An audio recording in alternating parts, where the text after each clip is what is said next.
اللہ کے رسول محمد مصطفیٰ صلی اللہ علیہ وآلہ وسلم نے فرمایا،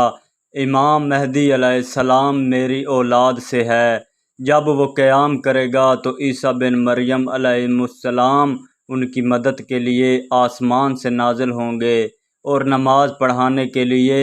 امام مہدی علیہ السلام کو آگے کریں گے اور خود ان کی اقتداء کریں گے۔ امام محمد باقر علیہ السلام نے فرمایا، گویا میں حضرت قائم آل محمد کے انصار کو دیکھ رہا ہوں، جنہوں نے عالم شرق و غرب پر قبضہ جما لیا ہے، اور کوئی چیز ایسی نہیں ہوگی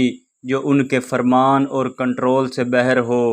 خوش قسمت ہے وہ شخص جو ان کے ظہور کے زمانے کو درک کرے اور ان کے انصار میں سے ہو، اور ہلاکت اور تباہی اس کے لیے ہوگی جو ان کی مخالفت کرے اور ان کی اطاعت نہ کرے اور ان کے دشمنوں کی صف میں شامل ہو۔ امام جعفر صادق علیہ السلام نے فرمایا، امام مہدی علیہ السلام کی حکومت کے دور میں بنجر زمین کا ٹکڑا بھی نظر نہیں آئے گا اور سب زمینیں آباد ہوں گی۔ امام مہدی علیہ السلام ہر بدعت کا قلعہ قمع کر دیں گے اور چھوڑے گئے ہر حکم الہی اور سنت کو دوبارہ زندہ کر دیں گے۔ جب امام مہدی علیہ السلام ظہور فرمائیں گے تو اس دنیا سے چلے جانے والے مومنین میں سے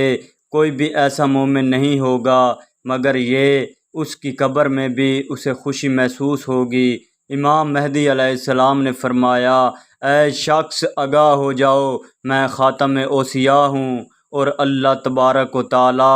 میرے ذریعے میری اہل بیت اور میرے شیعوں سے مصیبتوں کو دور فرمائے گا۔